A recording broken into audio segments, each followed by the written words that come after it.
I'm back with the second video of the video series on why do we fall ill, class 9 science, and in this particular video we are going to focus on cause of diseases and also infectious and non-infectious diseases. So what are we waiting for? Let's get started.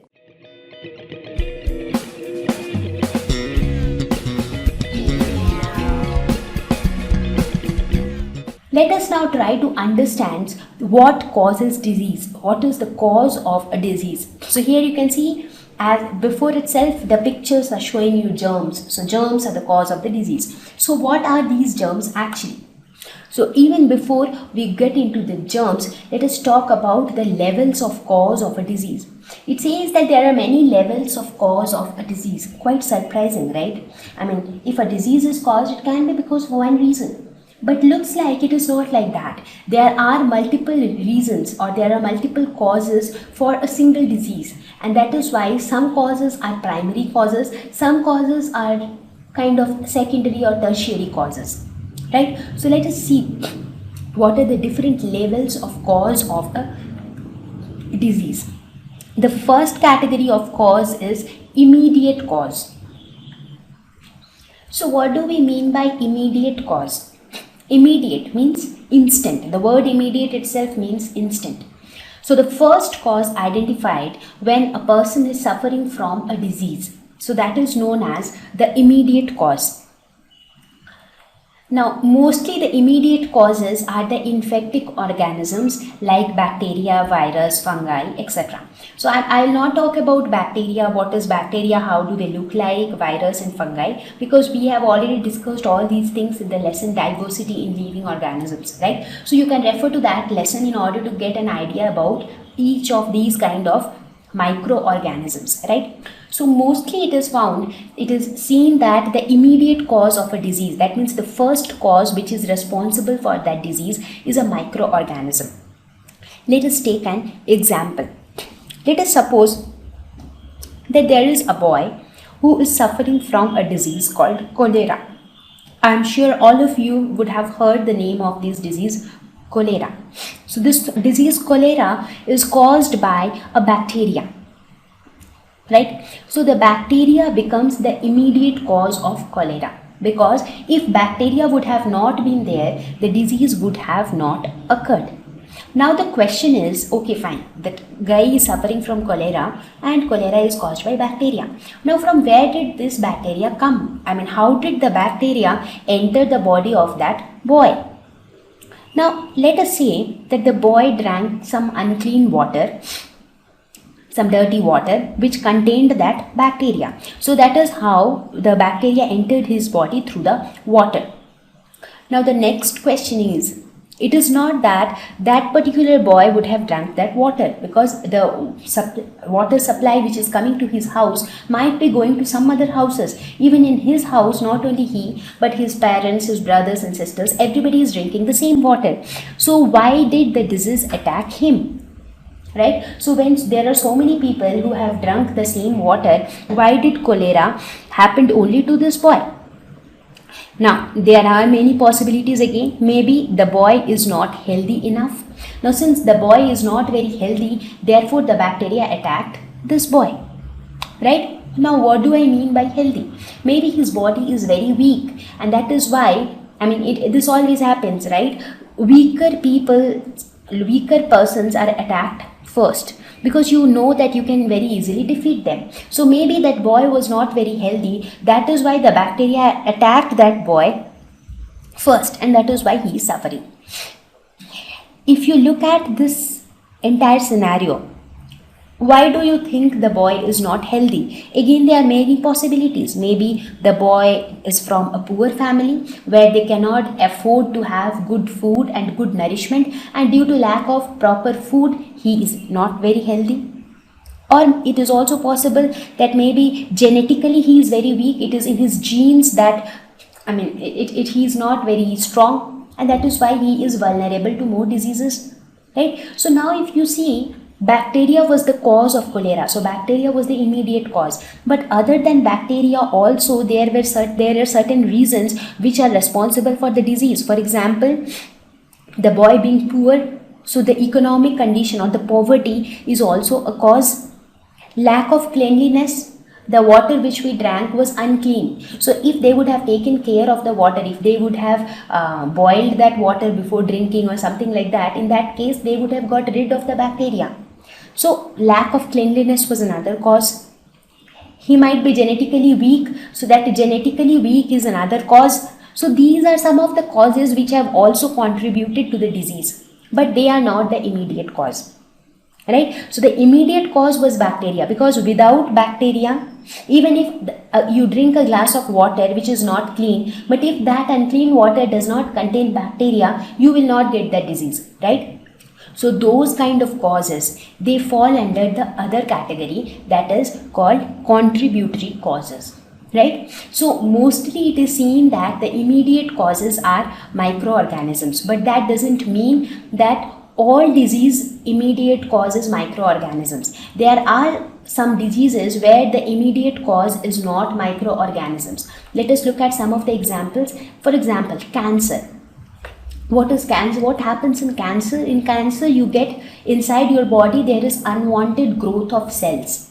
And that cells keep on growing, they keep on multiplying, and as a result, they affect your body. Right? So what is the immediate cause of cancer? It is not a microorganism which causes cancer. So for cancer again, there are several factors which are responsible. For example, there are genetic causes. Cancer is a genetic disease. Mostly it happens that if somebody in the family had cancer, so there is a possibility that the next generations might have it. People with negative thoughts also tend to get cancer more easily. Similarly, another example of such disease is high blood pressure. You would have seen maybe in your family only, your grandfather or grandmother, somebody might be having high blood pressure. So you generally get this high BP problem, again because of heredity, because of tension. People who takes lot of tension or stress, or improper food intake, maybe you take very oily food, you take too much of fats in your diet, in that case also you can get high blood pressure. So in these kind of diseases like cancer, high blood pressure, or even diabetes, they are not caused by a microorganism. So the immediate cause in these diseases are not microorganisms. So mostly for most of the diseases, the immediate causes are generally microorganisms, right? So I hope you understood what is immediate cause. Now what is the other type of cause I was talking about? It is contributory cause. That means the reason which is identified after the immediate cause. It is not the first thing which is responsible for the disease, but these factors are also responsible for the disease. Contributory cause alone cannot cause the disease. You should note it. For example, I took the example of that boy suffering from cholera, right? So the cholera was caused due to bacteria, right? So let me write this example here. So let us say that the boy is suffering from cholera. So what is the immediate cause I said? The immediate cause was bacteria. So this was the immediate cause. IC means immediate cause, right? Now without this bacteria, cholera would have not taken place, right? Now what are the contributory causes here? This bacteria came through water. So that water was not clean. So lack of cleanliness. So lack of cleanliness was a contributory cause. Correct? Again, maybe the boy was not healthy enough. That is why the disease caught him, even though the same water was drunk by many other people, right? So poverty becomes another contributory cause, right? Because he is poor, that is why he is not able to get proper food, and that is why he is not healthy enough. Another thing which can be possible is he is genetically weak. Maybe it is in his genes that he is not very strong enough. So this genetically weak also becomes a contributory cause. Now, do you think that any of these contributory causes can alone cause the disease cholera? Let us suppose if I take the first factor, lack of cleanliness is a contributory cause. Now, let us suppose if you do not maintain cleanliness, you drink a glass of dirty water, but if bacteria is not present in that dirty water, will cholera take place? It will not happen, right? So the contributory cause alone cannot cause the disease, but contributory causes along with the immediate cause can make the disease happen. So now you understand the difference between an immediate cause and a contributory cause. Similarly, you can consider another example. Let us suppose that there is a baby who is having loose motions, right? Now maybe that loose motion is because of the water which the baby drank. Now the same water was drunk by so many other babies, right? So maybe it got the diarrhea because of a virus. So the virus is the immediate cause. Now why did that baby only suffer from it when so many other babies also drank the same water? Maybe that baby is not enough healthy. Why it is not healthy? Maybe they are very poor. So poverty again. Why did it drink dirty water? Because lack of cleanliness. So public cleanliness is not there. That is why the water supply which is coming is not clean, right? So similarly for every disease, if you try to look at the cause of a disease, you will always have one immediate cause, that means the first cause which is responsible for the disease, and then you will have many other causes which have also contributed to the disease. So such causes are known as contributory cause of a disease, right? So if you look at this picture, you can see the dirty area which people generally live in. If you look at the slums, so what do you think will happen to the people who are living in this slum? There is no cleanliness at all. There is poverty which we can see from the picture, right? So they are not healthy enough, and their bodies are not able to fight back when they are attacked by these disease causing microorganisms, right? So I hope it is clear what are the two categories of cause of disease: immediate cause and contributory cause. So now that we have discussed about the types of cause of a disease, let us talk about two different categories of diseases, that is infectious disease and non-infectious disease. So let us see what are they. So first we will discuss about the infectious disease. Diseases for which microbes are the immediate cause. So what are microbes? Microbes are nothing but the microorganisms, the organisms which are small enough to be seen with our naked eye. So they are known as microorganisms or microbes. So here in this lesson, mostly we will be using the word microbes for them. So the diseases for which microbes are the immediate cause, that means the first cause responsible for the diseases are the microbes like bacteria, fungi, viruses, protozoa, or some small worms. Right? So they are the first cause of the disease. Now, in such diseases, infection can spread from one person to another. This is very, very important.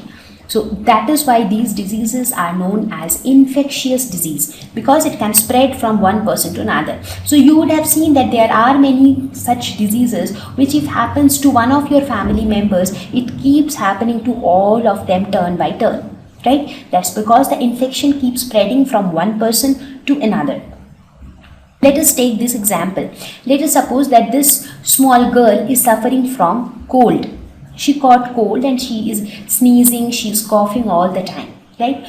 Now, if this little girl comes near her and she spends a lot of time with this girl, what happens? The infection tends to reach this girl. So the infection tends to get transferred from the infected girl to the healthy girl, and the healthy girl also gets cold. It happens with most of us generally, right? Now the question is, how do the microbes enter from the infected person to the healthy person? How did it enter from first girl to the second girl? Now that again depends. There are many ways by which the microbes can get transferred from one person to another. So we will talk about the various ways by which they get transferred from one to another person. So we will talk about that in one of our next slide. But for now, you should understand that these kind of diseases the microbes actually, since they are caused by microorganisms, and these microorganisms can get transferred from one person to another, and that is why these diseases can also spread from one person to another. So who are the infectious agents here? Microbes are known as the infectious agents because they are responsible for spreading the infection. So that is why they are called infectious agents. Also termed as communicable or contagious diseases. Communicable disease, because why it is called communicable? Because it can be communicated from one person to another. That is why they are called communicable disease or contagious disease, because contagious again means the same. That means it can transfer from one to another person. So let us look at some of the examples of infectious diseases. Flu. You would have seen that when there is a season change, right? Like suppose extremely hot weather was there and suddenly the weather became cold. Most of the people tends to catch cold, and they get fever, slight fever with little cough and cold. So that is called flu. So that flu is a fever which lasts for around 2 to 3 days, and it happens to everybody because it is communicable. So when someone sneezes or when someone coughs, other persons who are nearby, they also tend to catch the same infection. So flu, common cold, cough, measles, these are some of the examples of infectious diseases. Now if you look at these diseases, all of them spread from one person to another person, right? Okay. Now on the other hand, what are non-infectious diseases?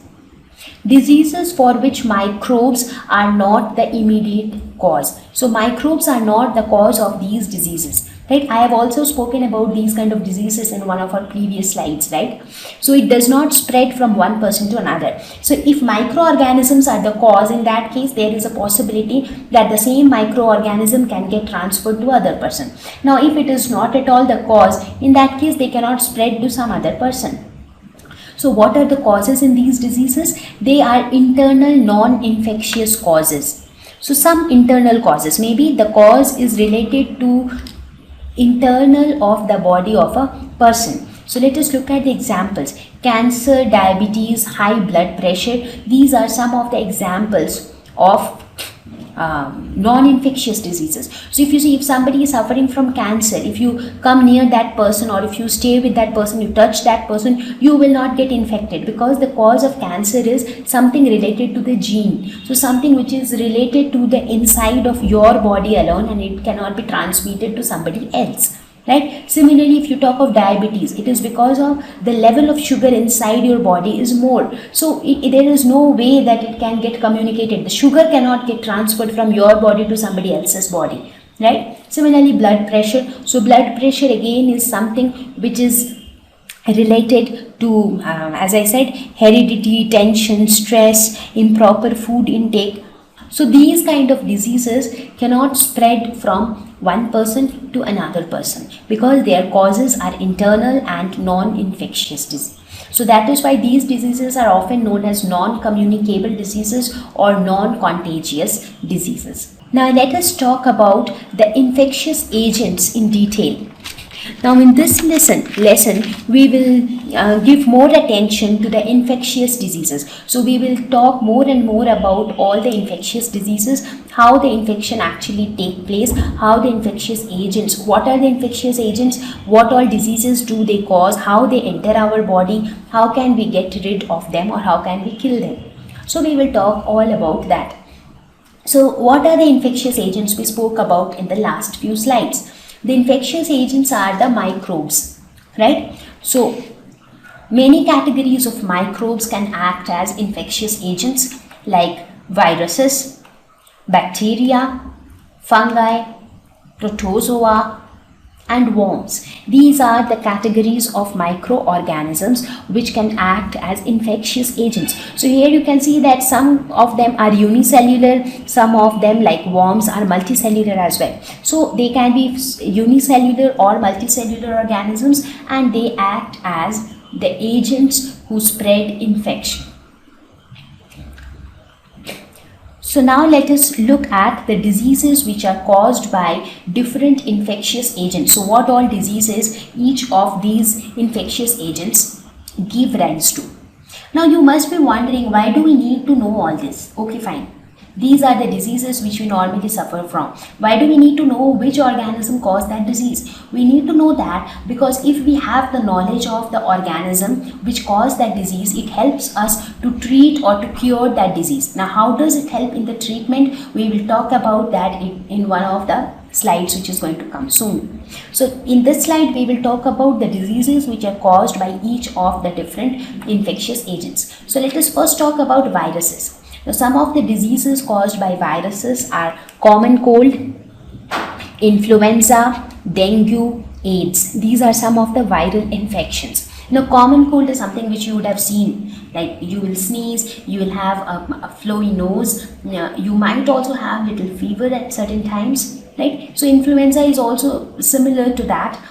Dengue fever is something which has become very deadly these days. Sometimes it becomes so dangerous that it can prove fatal to the human beings, right? So this dengue fever is also caused by when a mosquito bites you, right? Now the mosquito bites you, what happens? It actually injects the virus which causes dengue inside your body, and that is how you catch dengue. Then AIDS, what is AIDS? AIDS is acquired immune deficiency syndrome. So AIDS is the short form. The full form is acquired immune deficiency syndrome. So AIDS is again a disease which is caused by a virus. Now in this case, how the virus generally enters our body? So mostly in AIDS, the virus enters our body either through sexual activity, through the sexual organs, or sometimes it also enters our body through blood transfusion. Maybe if the same needle is, if there is a person who is suffering from AIDS, if there is another healthy person, if the same needle to take out blood from the body of the person is being used in both the cases, that can often transfer the virus from the affected person to the healthy person, right? So these are some of the diseases which are caused by virus. Next, let us look at the diseases caused by bacteria. Now here you can see many different bacteria in many different shapes, right? That's because we have spoken, right? Bacteria come in a variety of shapes and sizes. Some are spherical, some are elongated tube-like structures. So they come in a variety of shapes and sizes. So the diseases caused by bacteria are typhoid, cholera, tuberculosis, anthrax. These are some of the diseases. So when I talk of typhoid, what happens generally in typhoid? These are some of the common names, right? Typhoid, cholera, you would have heard it in people. So what happens in typhoid? You generally have fever, you have lot of weakness, and generally typhoid happens through food or water intake. I mean, when the bacteria enters your body through the food or the water which you take. So that means you should take proper care that you are taking proper hygienic clean food and clean water, right? Cholera, when we talk of cholera, what are the symptoms which you generally see? Watery diarrhea, that means you will have loose motions to a very large extent. Vomiting is also seen, and cholera also generally happens through water. So proper care should be taken to maintain cleanliness of drinking water. Tuberculosis. Now tuberculosis is often known as TB. This disease is most commonly known as TB. Why is it called TB? Because it is caused by a specific type of bacteria whose scientific name is Tuberobacillus. So that T is for tubero and B is for bacillus, right? Now, as I am telling that each of these diseases are caused by a specific species of bacteria, because even inside bacteria you have many different types of bacteria. Now each of these diseases are caused by a specific type of bacteria, right? Now at this level we are not going to get into that detail of each of these diseases. In your higher classes, that is in your 11th and 12th, we will again talk about these diseases, but there we will talk about each of these diseases in detail. Which particular species of bacteria causes typhoid and how do we cure it? We will learn about it in that detail that time. So for now you should just know that bacteria causes all these diseases. So what happens in tuberculosis or TB? So here mainly the lungs get affected. So mostly lungs are affected and the bacteria enters while breathing through your nose, and that is why it directly affects the lungs. Again, anthrax. Anthrax is a disease which is common in cattle, but sometimes it also affects humans and it can be lethal. It can be life-taking. Let us look at the next set of infectious agents, that is fungi. They are responsible mostly for skin infections. So many different kinds of infections or allergies on skin can happen because of fungi.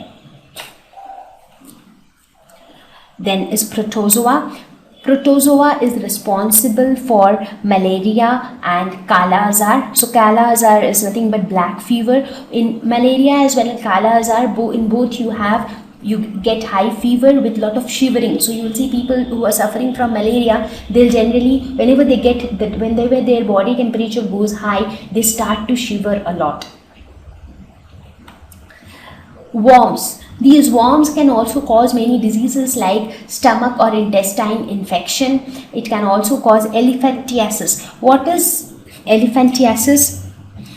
Now, elephantiasis is a disease where the skin becomes thickened. The skin becomes so thick, and also the tissue below the skin becomes very thick, that your leg, and it mostly happens near your leg, and as a result the leg swells up badly. So the leg becomes very fat and very swollen up, and that is why this disease is known as elephantiasis, right? So this is also caused by worms, and worms also cause stomach and intestine infection. It enters our body through the food which we eat, and that is why it is always advised that before cooking the green vegetables, they should be cleaned properly, they should be washed properly, they should be boiled, so that even if there are any worms, when you boil them, the worms are dead, so they do not harm you, right? So things before cooking, and that is why we cook food and eat, because when we cook food, the germs which are present inside the food, they get killed, because when we cook it, we are actually boiling it at a very high temperature, right? So that is how worms can also cause infection inside our stomach or intestine. So here we saw some of the diseases which are caused by the different type of infectious agents, right? So children, what do you have to say about this video? If you have a feedback, do not forget to write it in the comment section, because we eagerly wait to read your comments. And if you really liked the video, do not forget to share it with your friends, so that your friends can also enjoy learning.